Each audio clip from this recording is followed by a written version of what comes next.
How do you define legacy? Ooh. Um, Well,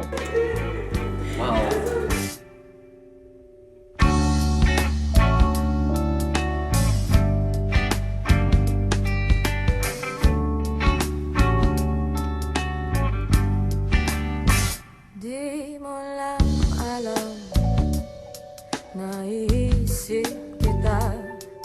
Baka sakali lang maisip mo ako. Di mo lang alam, hanggang sa gabi. magandang araw. Ako si Lloyd. Ikinagagalak kong makilala ka. Hi everyone, my name's Lloyd. I graduated in 2019. My name is Izzy Bokis, and I'm graduating in 2022. my name is Jody Ramos Davenport, and I graduated in 2014. I'm Christina. I'm graduating 2023. I'm Kenny, class of 2018, and yeah, I was in FASA all 4 years. I joined FASA mainly for the extra credit for Filipino class. Well, I joined because one of the social chairs reached out to me, like before school even started. And growing up, I was half Filipino and didn't really get to explore the culture at all. So I thought it was a great way to get involved, learn about Filipino culture, learn about the dance, the language, and really kind of get involved. Also, make Michigan smaller. It's kind of a big campus, a lot of people. I wanted to join because the school I came from, there weren't a lot of Filipinos in my grade or in my school in general. So when I heard that there was a club just for Filipinos at UMich, I was really excited to join. Yeah, the community really. I met a lot of my friends there, a lot of people that I still maintain contact with. So when I was growing up, my cousin used to go to U of M, and she was actually a part of FASA. That was back in like the 2000s. So I actually went to a PCN like back then. And when I got into U of M, I was like, I need to join FASA because I'd always known about it growing up. I didn't realize it would be such an influential part of my life until I was in it though. I think initially I joined because I had an older brother who went to Northwestern, and he joined their Kaibigan group, which is their Filipino group. And when I got to college, I was like, I should probably do the same thing. And actually, another thing, I went to Calumet when I was in high school, and I saw the Michigan Filipino shirts, and I was like, I need one. So, yeah. I'd like to think I was pretty involved. I was on board for 2 years as the external chair and the treasurer. I did Matha board for a year and choreographed some dances. I danced in battle all 4 years. And I like to think I was FASA's personal chauffeur because nobody had a car in my grade, and I ended up driving a lot of people around. Right now, I am mostly involved in getting ready for PCN. I'm in a dance for PCN. I'm in the traditional dance, and I'm also on one of the PCN committees. I'm on the finance committee. Yeah, so I currently serve as this year's cultural co-chair with Caitlin Barron. It's been really fun so far. I was pretty heavily involved. Was an active member all throughout undergrad. Was president from 2011 to 2012.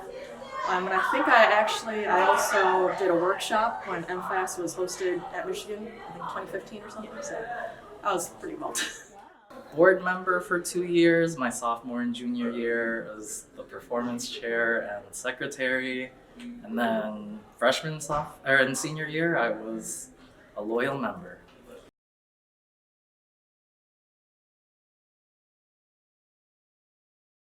Like a lot of people in FASA, I didn't really grow up with a lot of Filipino people in my high school and my hometown. So it's really nice in my college experience with a lot of individuals who share that experience. And also learning from the people who did grow up with a lot of Filipinos around them.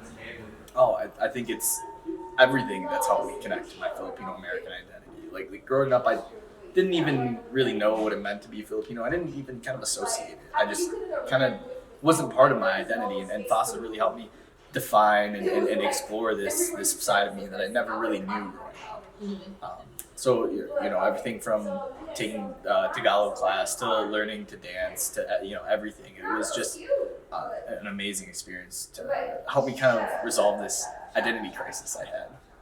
It's really nice seeing Filipinos just in an environment where they're all my age.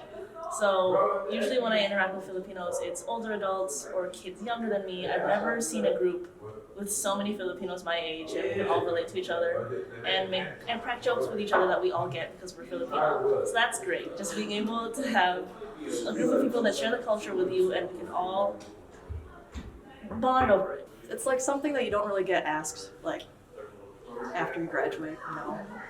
That part about yourself, not like our professional part. That's like everything after you graduate is like professional and like family, but not really about your identity.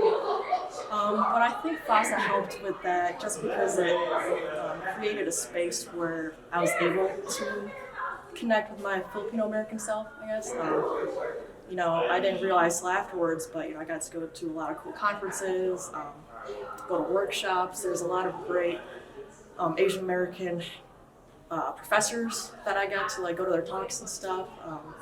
And it didn't really matter how Filipino I was perceived to be. I was just able to explore that part of myself on my own terms. So.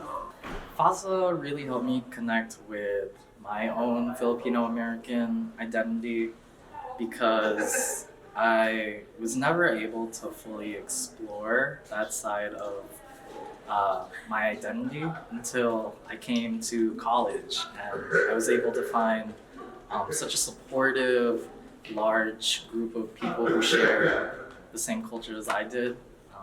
So I come from a very small town, the only Filipino in the span of like 50 miles. So coming to U of M really allowed myself to open up more and take in more of what Filipino culture is, and to be surrounded by people who are also exploring that side of their identities. Pag-agos ako'y magpapatangay sa kawalan, kahit malayo pang pupuntahan.